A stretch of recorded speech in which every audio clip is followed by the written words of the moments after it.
First ever factory outlet Mukunda Jewelers. Christmas and New Year offers, flat 10% off on VA.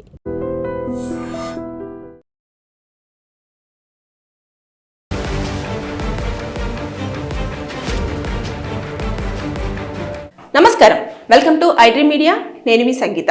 భార్యాభర్తల విషయంలో చాలా వరకు కేసులలో విడాకుల కోసం వెళ్ళేటప్పుడు లేనిపోనివన్నీ కూడా ఇద్దరు ఆరోపణలు చేసుకుంటూ ఉంటారు కదా.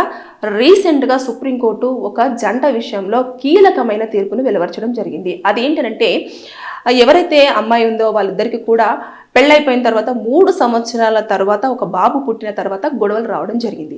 వచ్చిన వెంటనే ఇంకా ఆడవాళ్ళు ఏం చేస్తారు, అబ్బాయిలను టార్చర్ చేయాలి అన్నా, అబ్బాయిలను ఇబ్బంది పెట్టాలన్నా, అందులో నిజమున్నా నిజం లేకపోయినా సరే ప్రధానంగా 498A DVC మెయింటెనెన్స్ ఈ కేసులన్నీ కూడా ఫైల్ చేయడం అనేది మనం కామన్గా ఫ్యామిలీ మ్యాటర్స్ విషయాలలో చూస్తూ ఉంటాం.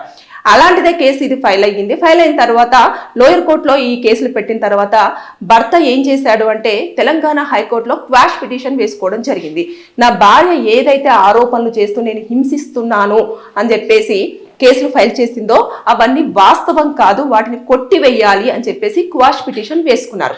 వేసుకున్న తర్వాత దాన్ని హైకోర్టు పరిశీలించిన తర్వాత భార్యకు ఫేవర్గానే అక్కడ చెప్పడం జరిగింది, దీన్ని కొట్టివేయడం కుదరదు, ఎందుకంటే ఆల్రెడీ ఈవిడ చెప్పింది కాబట్టి అని చెప్పేసి. అంటే అందులో కొన్ని పాయింట్స్ మెన్షన్ చేశాడు. ఏది అనంటే, నేను ఎప్పుడైతే సంపాదించిన తర్వాత అంటే ఆ లెక్కలను అడిగితే అది క్యూరాలిటీ కింద వస్తుంది, నన్ను హింసిస్తున్నాడు అని చెప్పేసి అందులో పెట్టడం జరిగింది. అది వాస్తవం కాదు. దాంతోపాటు నా తల్లిదండ్రులకు నేను ఏదైతే డబ్బులు ఇస్తున్నానో వాటి విషయంలో కూడా నన్ను హింసిస్తుంది తప్పించి నేనేమి హింసించట్లేదు అని చెప్పేసి అతను చెప్పినా కూడా కోర్టు కొంచెం అమ్మాయికి విషయంలోనే తీర్పును కొంచెం ఫేవర్గా ఇచ్చింది. ఇచ్చిన తర్వాత ఇతను ఏం చేశాడు, ఇంకా హైకోర్టు నుంచి సుప్రీంకోర్టులో పిటిషన్ దాఖలు చేశాడు. అది మళ్ళీ క్వాష్ పిటిషన్ అక్కడ వేసుకోవడం జరిగింది. ఇట్లా నా భార్య ఏదైతే క్యూరియాలిటీ కింద పెట్టడం జరిగిందో అదంతా కూడా కేసు కరెక్ట్ కాదు అని చెప్పేసి అతను అక్కడికి వెళ్ళిన తర్వాత అప్పుడు భర్తకి ఫేవర్గానే సుప్రీంకోర్టు అందులో కొన్ని పాయింట్స్ మెన్షన్ చేస్తూ చెప్పడం జరిగింది. అదైతే కేసు ఏదైతే ఉంటుందో దాన్ని కొట్టివేయడం జరిగింది.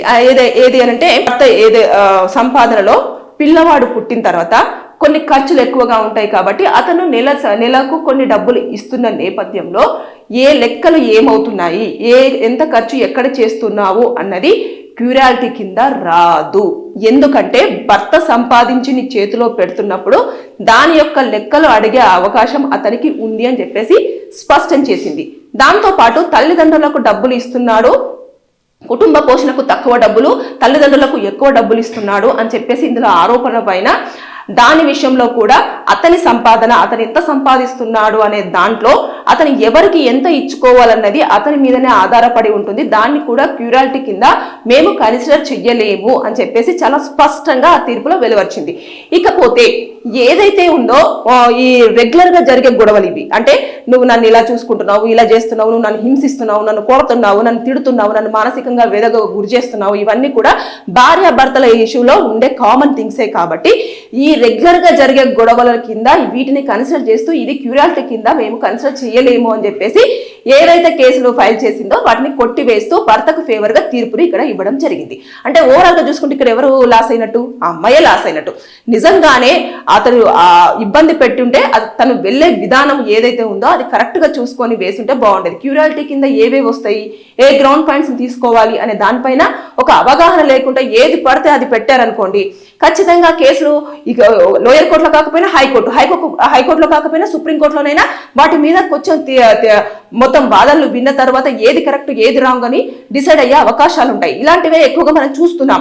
బేసిక్ గా పెళ్ళైన కొన్ని రోజుల్లోనే విడాకుల కోసం రావడం అనేది ఈ మధ్య కాలంలో చూస్తూనే ఉన్నాము, మనము వింటూనే ఉన్నాం. ఇంకా అయితే కోర్టులోనైతే కోకొల్లల కేసులు అయితే విడాకుల కోసం పెళ్ళైన 2 రోజులకే 3 రోజులకే నెల రోజుల్లోనే పెద్దగా కారణాలు కూడా ఏముండవు, చిన్న రీజన్స్ వల్లనే విడాకుల కోసం అనేది రావడం జరుగుతుంది. వాటిని అందులో ఎంతవరకు నిజం ఉంది, ఎంతవరకు అసలు అవాస్తవం ఉంది అని చెప్పేసి అనేది పూర్తి స్థాయిలో తెలియకుండానే కేసులు పెట్టేస్తే మాకు న్యాయం జరుగుతుంది అని చెప్పేసి వస్తారు. కానీ వారు కేసు పెట్టినప్పుడు ఎంత స్ట్రాంగ్ గా ఉంటుందో దాని తరువాత ఎవిడెన్సెస్ సబ్మిట్ చేసేటప్పుడు వాళ్ళకు చుక్కలు కనిపిస్తాయి. ఎందుకు అనంటే బోత్ పార్టీస్ కి సంబంధించిన అడ్వకేట్స్ కూడా ఇప్పుడు ఒకటి ఆరోపణ ఎదుర్కొంటున్న వ్యక్తి నాకు ఇది కాదు, నాకు ఇది కావాలి, నేను సబ్మిట్ చేస్తాను అన్నప్పుడు వీళ్ళు దానికి రెస్పాండ్ అవ్వాలి.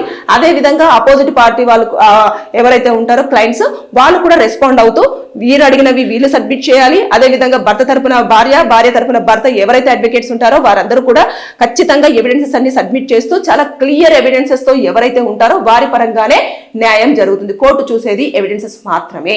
ఇక్కడ తప్పు ఆరోపణలతో కానివ్వండి, తప్పుడు సమాచారంతో కానివ్వండి కేసులు పెట్టారా, అక్కడికి వచ్చిన తర్వాత ఏదో ఒక కోర్టులో ఖచ్చితంగా కేసు అనేది ఫాల్స్ కేసు అని చెప్పేసి కొట్టివేస్తూ అనవసరంగా తీర్పు వెలువరచడం అనేది జరుగుతుంది. సుప్రీంకోర్టులో జరిగింది కూడా అదే.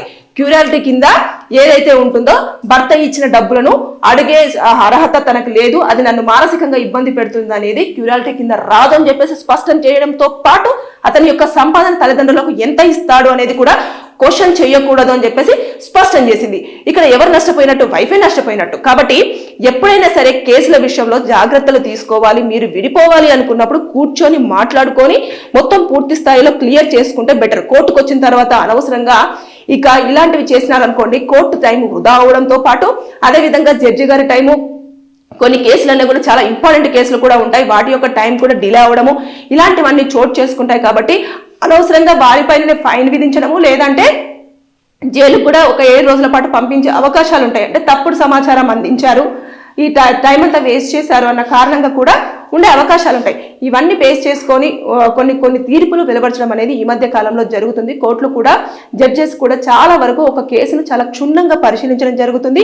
ఏది నిజము ఏది నిజం కాదు అనేది కూడా వారు ఈ కేసులన్నీ కూడా చాలా వరకు చూస్తూ ఉంటే డివోర్స్ కేసులలో 498 కేసులు అయితే చాలా వరకు ఫాల్స్ కేసులు అని చెప్పేసి కోర్టులో హియరింగ్ వచ్చిన తర్వాత తెలుస్తున్నాయి. ఒక 1 year 2 years పోయిన తర్వాత.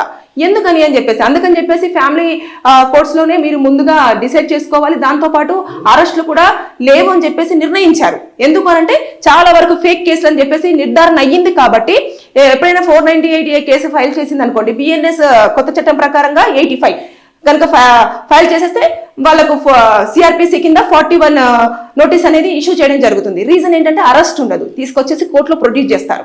చేసిన తర్వాత అక్కడ వాదనలు వినిపించుకున్న తర్వాత అప్పుడు నిజం ఎంత ఉంది నిజం ఎంత లేదు అని చెప్పేసి కన్సిడర్ చేసిన తర్వాత అప్పుడు ఏ కేసుని ఎలా తీసుకెళ్లాలి, ఎలా ఆర్గ్యుమెంట్స్ నడుస్తాయి, కంటెస్టా లేకపోతే మ్యూచువలా ఇదా ఏంటి అని చెప్పేసి అప్పుడు అక్కడ వాళ్ళు డిసైడ్ చేసుకోవడానికి ఉంటుంది. కొన్ని సందర్భాలలో కాంప్రమైజ్లు ఉంటాయి, తర్వాత ఇలా ఉంటాయి.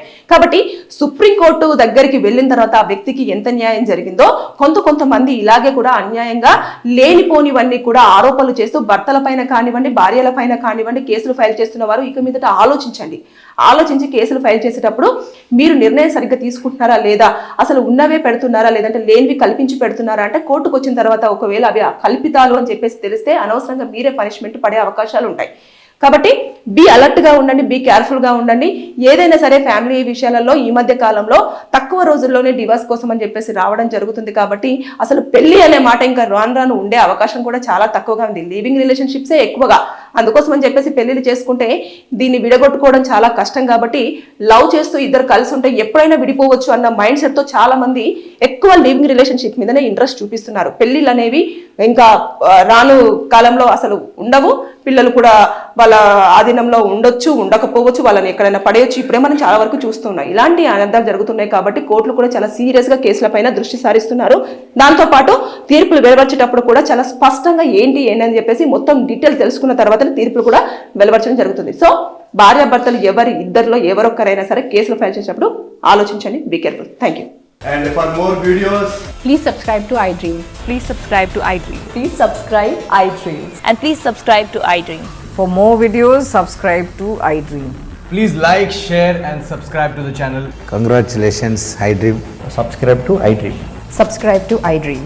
So subscribe to iDream Media. iDream की iDream team अंदर की huge congratulations. Please subscribe iDream Media. Please subscribe to iDream. Subscribe iDream. Please subscribe to iDream. iDream అంటే నా కళల ఛానల్ను సబ్స్క్రైబ్ చేసుకున్న నోరు తిరుగుతలేదు. మీరైతే గంట గుర్తు కొట్టండి. For more such videos, please subscribe to iDream. Subscribe to iDream. Please subscribe to iDream. Please subscribe iDream Media. Please do subscribe to iDream. Please subscribe to iDream Media. For best entertainment and information, please subscribe iDream. And don't forget to subscribe to iDream.